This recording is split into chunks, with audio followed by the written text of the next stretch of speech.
Ahí está.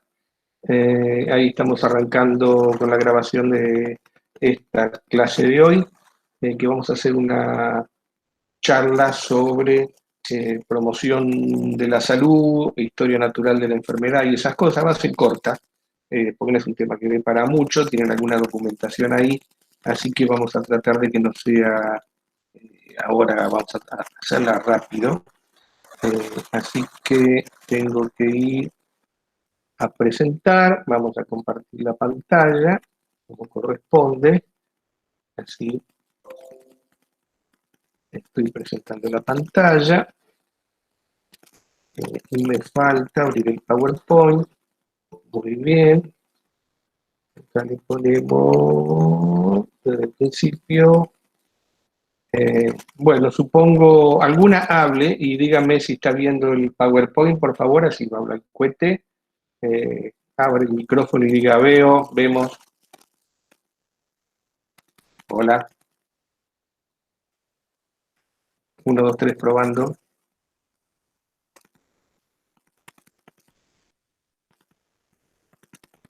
Pero las escucho. Y ahora no puedo ver la pantalla. A ver si vuelvo. Me escribieron en el chat. Marima.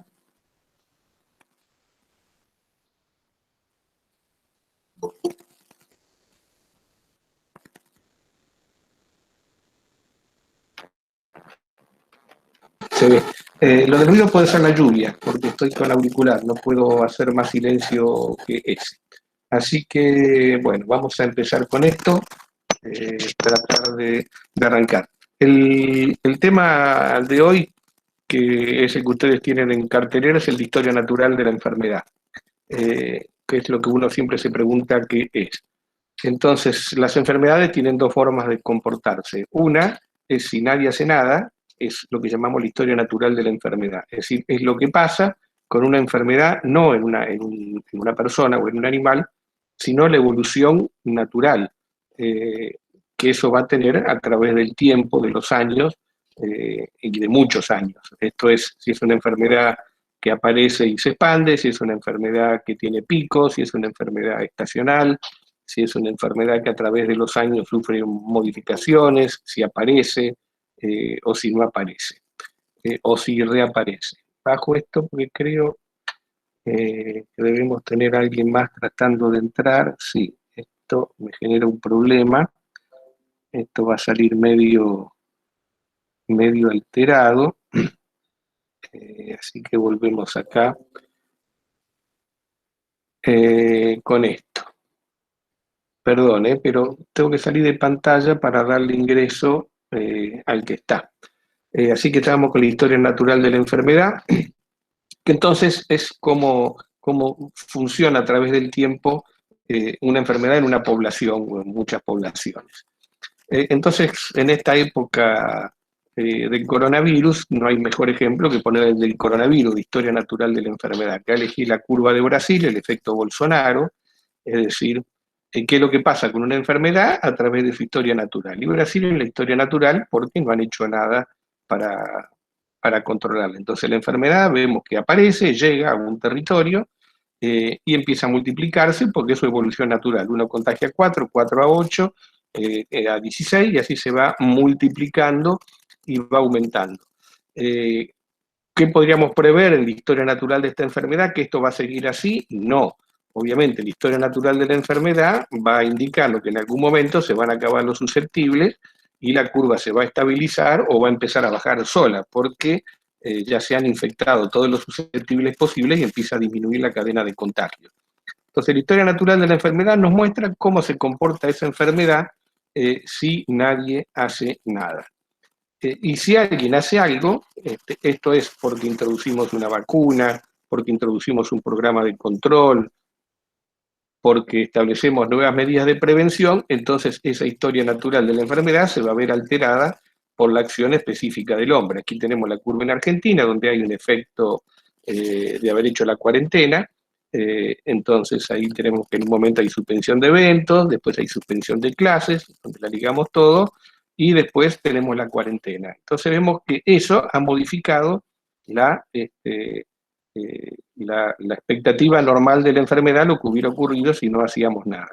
Entonces queda claro que hay una historia natural, que es cómo se comporta la enfermedad, si no hay medidas de control, lo cual no quiere decir que siempre van a aumentar así. En este caso aumenta, obviamente, porque es una enfermedad nueva, donde no hay gente con inmunidad, y se contagia muy rápidamente. En otras, obviamente, va a ser muy lento el crecimiento o va a tener una tendencia normal. Vamos a mostrar esta curva. Esta es vieja, pero no importa, para fines de entenderlo, esto es la hepatitis en Chile hace más de 10 años atrás. Entonces, ¿qué es lo que nos muestra esto? Bueno, esto es por año el número de casos de hepatitis, que es una enfermedad transmisible. Y como vemos, en la historia natural de la enfermedad, cuando hay intervenciones del hombre, esa historia natural se modifica. Entonces vemos, por ejemplo, que hay una primera disminución con las medidas de prevención y control del cólera. ¿Qué quiere decir eso?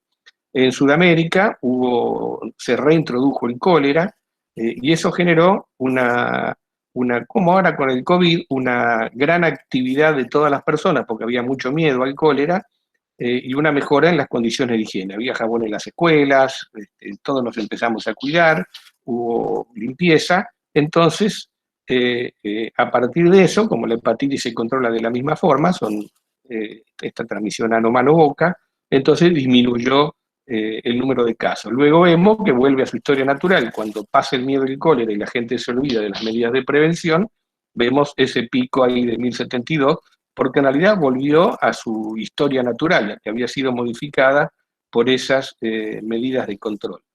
Y luego vemos cómo, a partir de determinado año en Chile, que es el 2001, creo, empieza a haber una fuerte inversión en tratamientos de aguas, de cloacas, digamos, de aguas servidas, y eso genera esta después profunda disminución porque se elimina un factor de riesgo de transmisión. Así que entonces vemos que cuando uno mira una curva de casos de una enfermedad a través del tiempo, uno puede ver o una curva suave o una curva rápida, o puede ver picos. Lo que uno tiene que razonar en ese momento es por qué ocurren los picos. Porque cuando hay así saltos, quiere decir que algo ha ocurrido, que puede ser debido a cualquiera de los factores de la tríada ecológica. Puede haber un cambio en el agente, que se haga más virulento, que mute, etcétera. Puede haber cambios en las estrategias de control, puede haber cambios en el ambiente. Si viéramos una curva de dengue, veríamos que también, que estábamos en cero y ahora estamos en pico, asociado al cambio climático, etc. Así que, en relación a la historia natural de la enfermedad, ahí hemos visto tres módulos bastante claros de cómo, cuando uno mira esto en relación a una enfermedad, tiene que tener o saber analizarla de por qué ocurren los casos. No hay milagro. Y lo que uno tiene que pensar siempre, qué es lo más plausible, qué es lo más... las enfermedades no aparecen y desaparecen de golpe. Puede ocurrir. SARS prácticamente desapareció casi sin acciones concretas. De golpe el virus mutó, no se sabe muy bien, y desapareció. Y vamos a ver qué pasa con COVID en su historia natural una vez que esto se modifique. Voy a salir un cachito de esta diapositiva, a ver si tengo a alguien que quiere entrar. Sí, vamos a admitirlo. Y volvemos al PowerPoint. Y aquí, desde la diapositiva actual. Así que eso más o menos entonces lo que tiene que ver con la curva de la historia natural de la enfermedad en las poblaciones. A veces son cambios en los mecanismos diagnósticos, por ejemplo. Había una curva muy famosa de hidatidosis en la provincia de Neuquén. Neuquén tenía un programa histórico, era uno de los mejores programas del mundo, allá por los años 70, 80, y entonces muchas de las nuevas tecnologías se probaban en esa provincia. Entonces, el programa de control, que se medía en ese momento con el número de casos humanos operados, venía disminuyendo paulatinamente año por año. Es una enfermedad crónica, no disminuyen de golpe, venía disminuyendo año por año, y de golpe tenía picos como estos picos que vemos acá en esto de hepatitis. Y en realidad lo que ocurría no era nada inherente a la gente, no era nada inherente al comportamiento de las personas, no era nada vinculado a la tríada ecológica, sino simplemente que de golpe era una enfermedad que se diagnosticaba por síntomas, entonces esos eran los casos sintomáticos, que ya tenían quistes grandes, y de golpe se empieza a trabajar con encuestas serológicas para detectar población asintomática, entonces el pico surge, no surge solamente de que se detectan más casos. Esto es como, y luego empezaron con ultrasonografía, y eso era más sensible, y hace otro pico vinculado a un mejor diagnóstico. Entonces, en realidad, la historia natural de la enfermedad no se modificó, lo que se modificó es la capacidad diagnóstica, como podría pasar con coronavirus si se empiezan a hacer testeos masivos en población asintomática. De golpe va a haber muchos más casos porque vamos a diagnosticar los casos que hoy no se están viendo. Así que eso es importante que tengamos claro que cuando estamos viendo enfermedades a través del tiempo, es importante que prestemos atención a cuál es la razón de esa modificación. Porque si no mira esta curva sin esas aclaraciones que tiene, uno diría que cambió el clima o estaría pensando en alguna cosa extraña, y en realidad simplemente es que hay un cambio de los hábitos sociales vinculado al cólera, y luego construcción de infraestructura sanitaria que termina con la transmisión, en este caso de hepatitis. Así que uno tiene que ser muy prudente en el análisis de estas curvas para entender qué es lo que pasa y pensar qué es lo más probable que esté ocurriendo. Los cambios por mecanismos diagnósticos son muy comunes. Esto es como cada día tenemos mejores técnicas de trabajo, técnicas más sensibles, que funcionan mejor, de golpe simplemente la historia natural de la enfermedad es una y lo que cambia es nuestra capacidad de encontrarla. Bueno, eso con respecto a historia natural de la enfermedad. Esto es la segunda parte de la charla de hoy, que es sencilla, y tiene que ver con cómo miramos el funcionamiento de la enfermedad ahora sí en las personas. La historia natural es en las poblaciones y ahora lo estamos viendo en las personas. Entonces, hablamos siempre de dos periodos o dos etapas, el prepatogénico y el patogénico. El prepatogénico en realidad es cuando las personas están sanos, están con la tríada ecológica en equilibrio y el agente etiológico no ha ingresado al organismo del huésped susceptible. Entonces, a eso lo llamamos periodo prepatogénico. Y hablamos de periodo patogénico, que ahora después vamos a plantear sus distintas etapas, cuando ingresa el agente etiológico al organismo, y ahí vamos a tener distintas etapas vinculadas a la enfermedad. Entonces, tenemos periodo prepatogénico y periodo patogénico. Uno cuando el agente etiológico no está presente y el otro cuando el agente etiológico ya ha ingresado al organismo. Entonces, volvemos a lo mismo, el proceso ha tomado al hombre en el periodo prepatogénico y luego en el patogénico tenemos varias etapas. Entonces, el primero lo llamamos el horizonte no clínico. Esto quiere decir que el agente etiológico está adentro del organismo, no tiene síntomas y es la etapa de incubación o el periodo en el cual el agente empieza a multiplicarse.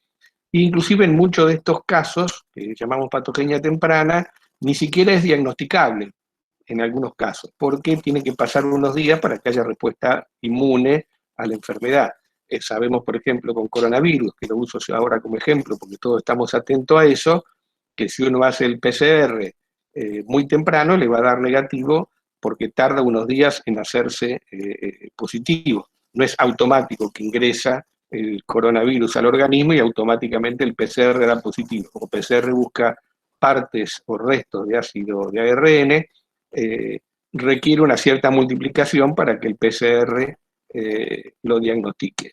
En otros casos, en muchas enfermedades, bastante rápidamente es posible hacer un diagnóstico temprano antes de la presencia clínica.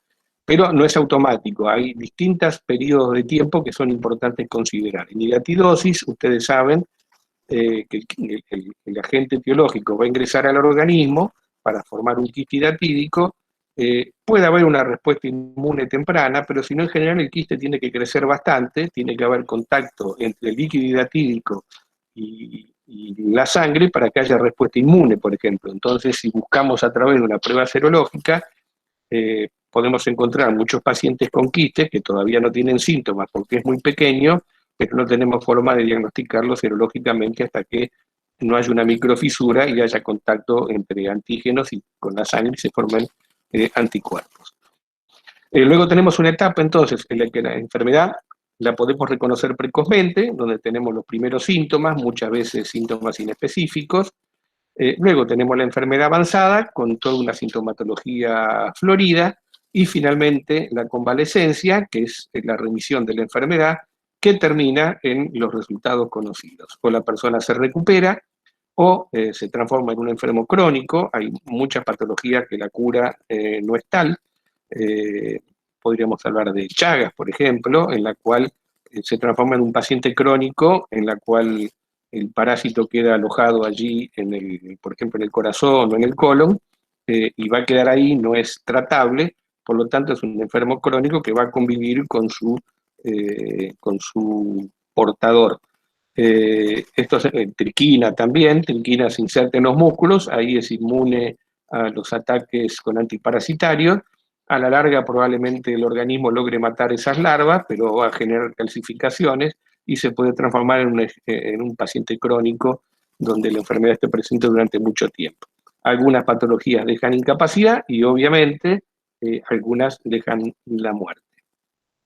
Nos dejan afuera del combate. O sea que tenemos la opción de cura, que puede ser rápida, transformarse en crónico, dejar una discapacidad o muerte. Esas son todas las opciones posibles dentro de dentro del periodo prepatogénico, patogénico, perdón.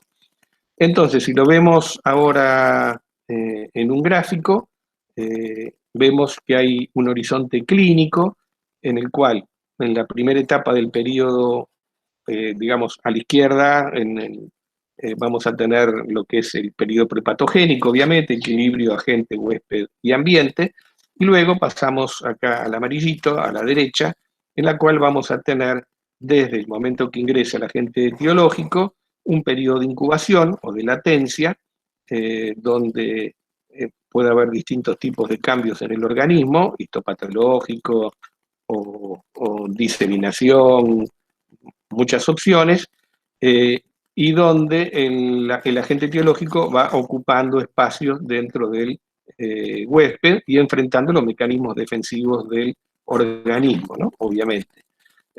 Pasado un periodo asintomático, vamos a tener primero signos y síntomas inespecíficos. Hay muchas enfermedades que empiezan, diría Bolsonaro, como una gripecita, y luego recién van apareciendo signos más específicos que permiten hacer diagnósticos clínicos de la ausencia de confirmaciones de laboratorio. Luego pueden aparecer las complicaciones, luego quedan las secuelas y puede aparecer la muerte. Así que aquí tenemos las distintas etapas del funcionamiento de las enfermedades o de la enfermedad en las personas. O sea, esto es una forma de presentación individual. Obviamente, a partir de esto, luego vamos a ver las formas que tenemos de actuar en cada uno de estos periodos, porque obviamente hay acciones y respuestas que el médico o el veterinario, si es un animal, va a poder aplicar en las personas en término individual e incluso en las poblaciones a través de distintos tipos de actividades para evitar de que se pase del periodo prepatogénico al patogénico, o sea que la gente no se infecte, o que pase dentro del periodo, una vez pasado el periodo patogénico, si no lo pudimos evitar, acciones que nos permitan hacer diagnósticos tempranos para hacer tratamientos rápidos antes que llegue las complicaciones, las secuelas y la muerte. Cuanto más temprano podamos solucionar el problema, entonces obviamente vamos a tener menos secuela y menos mortalidad. Creo que tenemos alguien más. Muy bien. Entonces, seguimos con esta presentación. Entonces, estábamos aquí y ahora esto es más o menos lo mismo en otro tipo de gráfico menos complicado, capaz que se entiende mejor, donde tenemos el periodo prepatogénico, que es el estado de salud, cuando tenemos salud. Luego tenemos un periodo de incubación, cuando la noxa ingresa al organismo, empieza a producir cambios en el sistema inmune, toma células, toma tejidos, toma algo. Luego tenemos el periodo preclínico, que habitualmente lo llamamos asintomático, donde podemos llegar a hacer diagnósticos, pero a partir de estudios específicos, ya sea de laboratorio, pruebas serológicas son lo más habitual, o pruebas por imágenes en algunas patologías. Luego ya aparecen síntomas y signos bien marcados, en los cuales mejora la capacidad de diagnóstico clínico del médico o del veterinario, y obviamente también hay más opciones de diagnósticos por estudios complementarios, la enfermedad ya declarada y la respuesta a través de la incapacidad, secuelas o la muerte. Así que esto es más o menos lo mismo, presentado de una forma más simple. Entonces, la tercera parte de esta charla, ya vimos dos, la historia natural de la enfermedad, ya vimos cómo se comporta la enfermedad en las personas en sus distintas etapas. Entonces, ahora vamos a analizar cuáles son las opciones que tenemos como salud pública para trabajar en cada una de esas etapas que hemos visto. Entonces, nosotros hablamos en salud pública de 3 niveles de prevención: prevención primaria, prevención secundaria y prevención terciaria. Entonces, ¿qué es la prevención primaria? Es el ABC de lo que habitualmente llamamos prevención de la salud. Cuando uno normalmente usa el término prevención, suele aplicarlo o estar pensando en lo que es la prevención primaria. Esto es evitar que la gente se enferme. La prevención primaria es evitar que la gente se enferme. Entonces tenemos lo que llamamos promoción de la salud, que básicamente es educación para la salud y las condiciones de trabajo, donde tratamos de evitar que la gente se enferme, y luego la protección específica, que es evitar que la gente se enferme a través de programas de vacunación o de saneamiento ambiental. Entonces, la prevención primaria siempre está dirigida a personas sanas, a las cuales pretendemos mantener como sanas, ya sea, para simplificarlo, mediante educación para la salud, enseñándole a la gente lo que tiene que hacer para no enfermarse, o mediante vacunación para evitar que alguien se enferme. Entonces, esto es las 2 líneas de trabajo prioritarias y primarias en el control de enfermedades. Aquí que tenemos entonces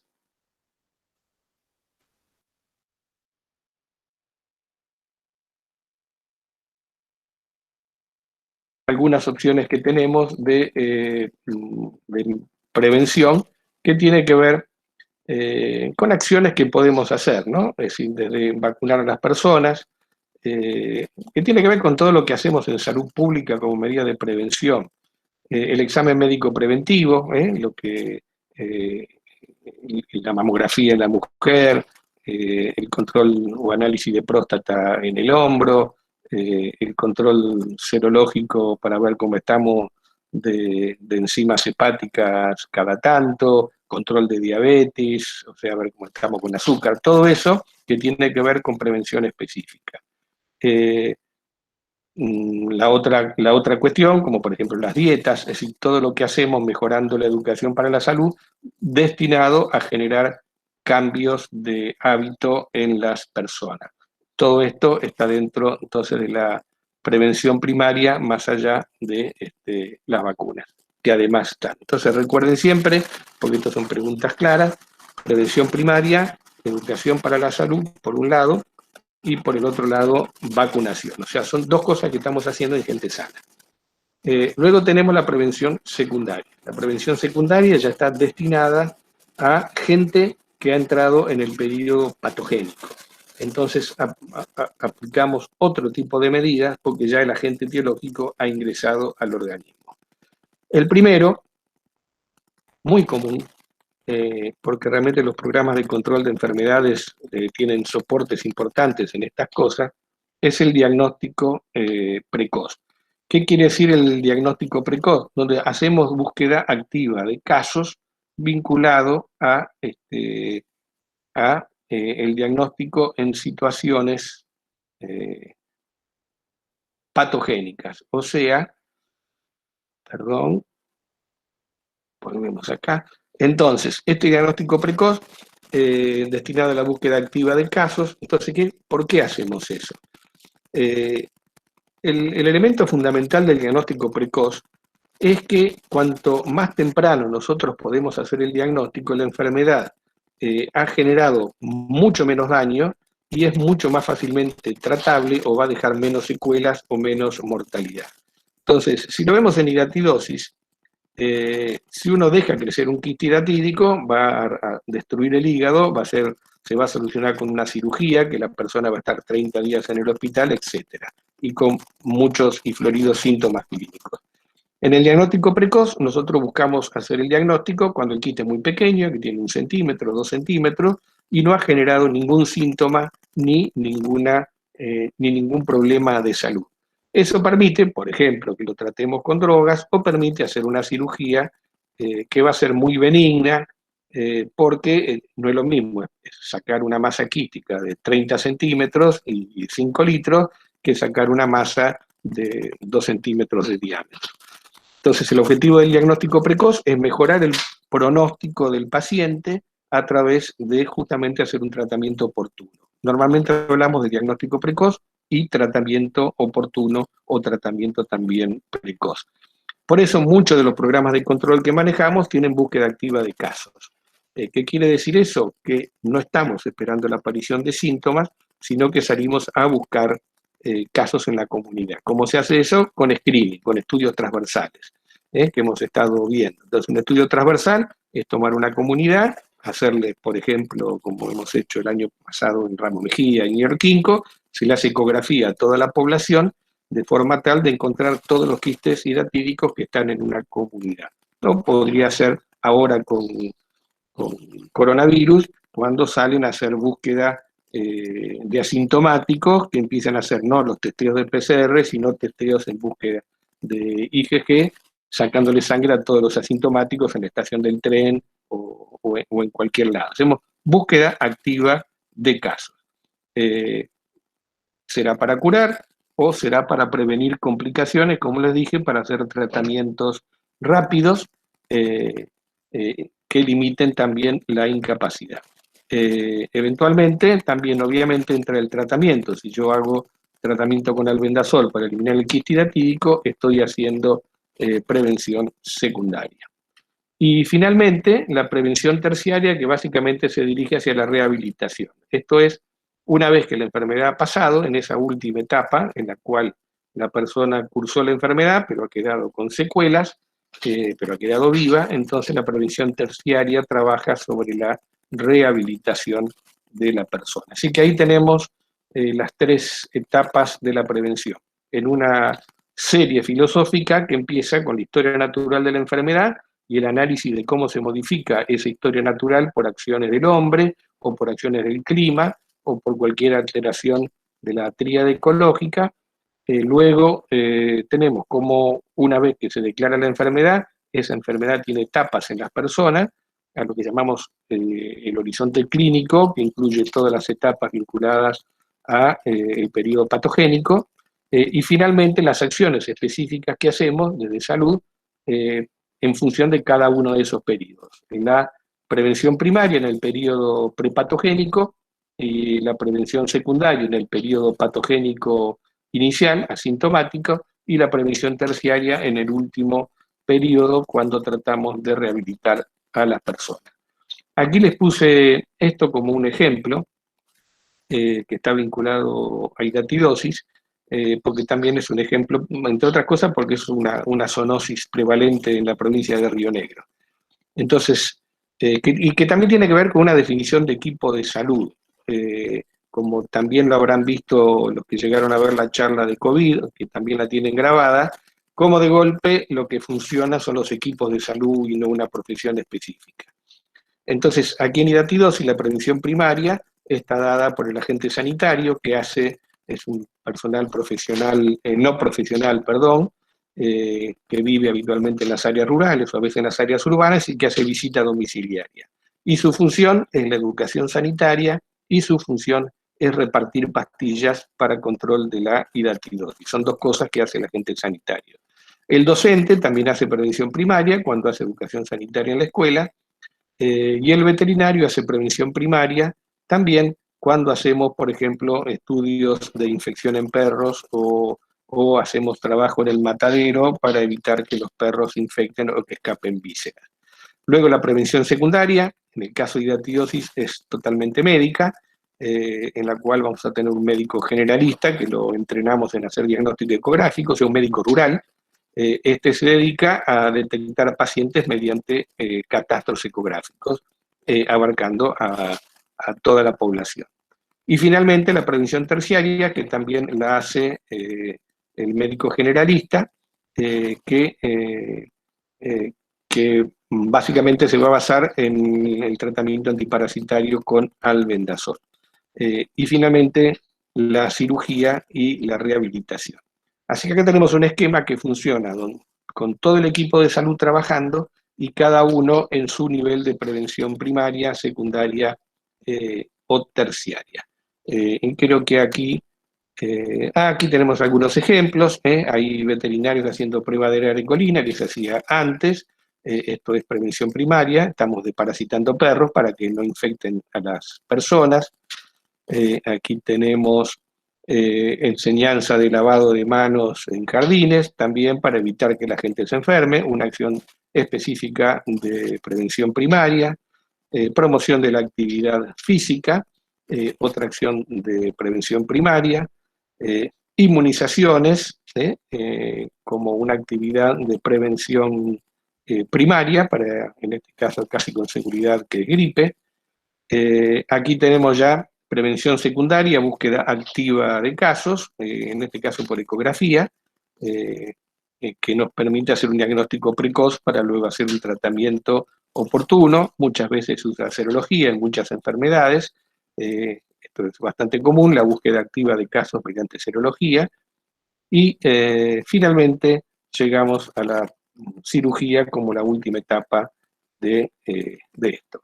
Y bueno, con esto terminamos esta presentación, así que vamos a volver a, eh, a dejar de compartir la pantalla.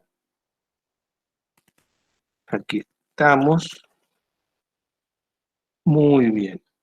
Ustedes dirán si tienen alguna duda de esto, lo pueden escribir en el chat o micrófono.